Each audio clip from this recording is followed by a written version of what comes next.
সবাইকে নমস্কার, আশা করি সবাই ভালো আছেন। আজকে শুরু করছি মৃত্যুস থেকে। আমি শঙ্কর। অনেকদিন আসা হয় না আপনাদের সামনে, নানান কাজে ব্যস্ত থাকি, কিন্তু এখন চেষ্টা করছি যে মাঝে মধ্যে যাতে আসতে পারি। তা একদিকে যেরকম স্বাধীনতা সংগ্রামটা ধরেছি, অন্য সাইডে সংবিধান, সেটা শুরু করছি আজ থেকে। এই 15 মিনিট করে চেষ্টা করব আপনাদের সামনে আসার। এই 15 মিনিট করে আপনারা দেখুন, আশা করি পরিষ্কার করতে পারবো। যাদের কোনো প্রশ্ন থাকবে তারা প্রশ্ন করতে থাকুন, আমরা ঠিক কমেন্টসে উত্তর দিয়ে দেব। আজকে শুরু করছি সংবিধান। সংবিধানের যখন ঠিক হলো ভারতবর্ষ স্বাধীন হবে, তখন তার একটা আলাদা সংবিধান করা দরকার। তা সেই সংবিধানের প্রথম মিটিংটা কবে হয়েছিল? প্রথম মিটিংটা হয়েছিল 9 ডিসেম্বর 1946 সালে। কোথায় হয়েছিল? কনস্টিটিউশন হল, দিল্লিতে। কনস্টিটিউশন হল কোনটা? বর্তমান পার্লামেন্টে যেটাকে বলা হয় সেন্ট্রাল হল, সেটাই হচ্ছে কনস্টিটিউশন হল। এবং ডক্টর সচ্চিদানন্দ হলেন চেয়ারম্যান কনস্টিটিউয়েন্ট অ্যাসেম্বলি। তাহলে তিনটে জিনিস স্পষ্ট হলো। একটা হচ্ছে প্রথম যে মিটিং ভারতের সংবিধান হবে, সেই মিটিংটা হয়েছিল 9 ডিসেম্বর 1946। কোথায় হয়েছিল? সেন্ট্রাল হল, নিউ দিল্লিতে, যেটা প্রেজেন্ট নাম হচ্ছে কনস্টিটিউশন হল নিউ দিল্লিতে, যেটা প্রেজেন্ট নাম হচ্ছে সেন্ট্রাল হল, পার্লামেন্টে মধ্যে। এবং তাতে কি হয়, ডক্টর সচ্চিদানন্দকে সিলেক্ট করা হয় চেয়ারম্যান কনস্টিটিউয়েন্ট অ্যাসেম্বলি। তারপর তার ঠিক দুদিন বাদে দ্বিতীয় মিটিংটি হয় 11 ডিসেম্বর 1946। তাতে কি কি উঠে আসে বা সিদ্ধান্ত হয়? সিদ্ধান্ত হয় ডক্টর রাজেন্দ্র প্রসাদ হবেন কনস্টিটিউয়েন্ট অ্যাসেম্বলির প্রেসিডেন্ট, এবং একটা ড্রাফটিং কমিটি হবে, যেটা হেড করবেন ডক্টর B.R. আম্বেদকর, এবং কনস্টিটিউশন অ্যাডভাইজার হবেন B.N. রাও।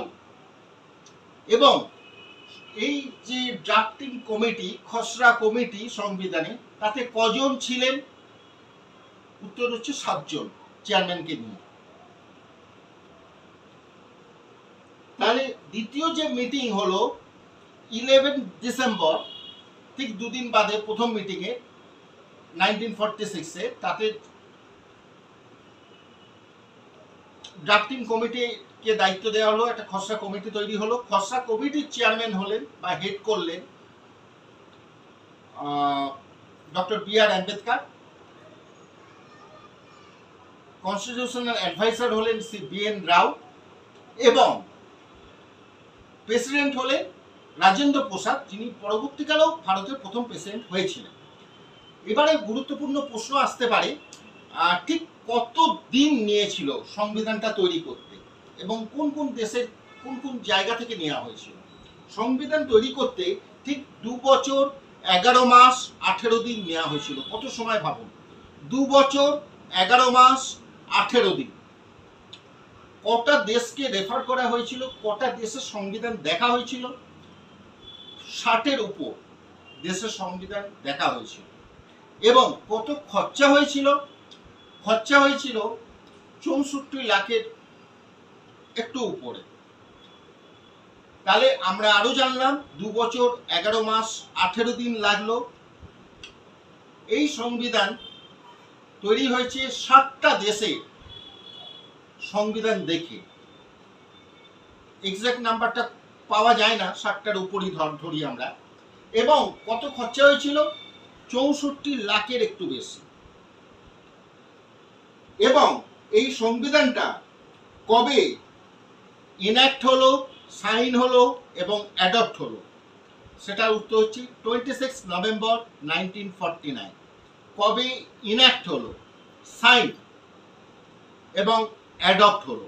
26 নভেম্বর 1949। তাহলে এই যে 9 ডিসেম্বর 1946 থেকে 26 নভেম্বর 1949 যদি দেখেন, 2 বছর 11 মাস 18 দিন, তাহলে এই সময়টা নিয়েছিল। এবারে কিছু কিছু দেশের সংবিধান থেকে নেওয়া হয়েছে খুব গুরুত্বপূর্ণ কয়েকটি বিষয়। এই যে একটু তার আগে বলে দিই, আপনাদের একেবারে মূল বিষয়গুলি দেখানোর চেষ্টা করা হচ্ছে। তা মূল বিষয়গুলি যদি ভালো করে জানেন, আপনাদের মন থেকে অনেক কিছু প্রশ্ন উঠতে পারে, কিন্তু সব কিছু সব বইয়ে পাওয়া যায় না। এগুলো নানান বইয়ে, যদি ক্যামেরাটা একটু দেখানো যায়, যে নানান বই ঘেঁটে এগুলো আপনাদের জন্য তৈরি করা হয়েছে এবং নানান নোটসও তৈরি করা হয়েছে। সংবিধানে পার্লামেন্টের ব্যাপার, পার্লামেন্টারি সিস্টেম কোথা দিয়ে নেওয়া হয়েছে? নেওয়া হয়েছে ইউকে থেকে। ফান্ডামেন্টাল রাইটস কোথা দিয়ে নেওয়া হয়েছে? ইউএসএ থেকে। জুডিশিয়াল রিভিউ ব্যাপারটা কোথায় নেওয়া হয়েছে? কোথা থেকে? ইউএসএ থেকে। ভাইস প্রেসিডেন্ট, এই ব্যাপারটা নেওয়া হয়েছে কোথা থেকে? ইউএসএ। কনকারেন্ট লিস্ট মানে যৌথ লিস্ট, কিছু জিনিস কেন্দ্র দেখে, কেন্দ্রীয় সরকার, কিছু জিনিস রাজ্য সরকার দেখে, কিছু জিনিস যৌথভাবে দেখা হয়, সেটা কনকারেন্ট লিস্ট। কনকারেন্ট লিস্টের ব্যাপারটা নেওয়া হয়েছে অস্ট্রেলিয়া থেকে। অ্যামেন্ডমেন্ট, সংবিধানের যে মাঝে মধ্যে কিছু জায়গা পরিবর্তিত হয়, কিছু জায়গা ঢোকে, সেই কনসেপ্টটা কোথা থেকে নেওয়া হয়েছে? South Africa. রিপাবলিক, রিপাবলিকের কনসেপ্টটা কোথা থেকে নেওয়া হয়েছে? ফ্রান্স। ডাইরেক্টিভ প্রিন্সিপালস, বাংলায় দাঁড়ায় নির্দেশামূলক নীতি, এটা কোথা থেকে নেওয়া হয়েছে? আয়ারল্যান্ড। এমার্জেন্সি প্রভিশন, এমার্জেন্সি ব্যাপারটা জার্মানি। এমার্জেন্সি প্রভিশন, এমার্জেন্সি ব্যাপারটা Germany. Fundamental duty, former Soviet Russia. Fundamental rights কিন্তু ইউএসএ, ফান্ডামেন্টাল ডিউটিটা হচ্ছে সোভিয়েত রাশিয়া। তা আশা করি এগুলো হচ্ছে মূল, এগুলোই বিশেষ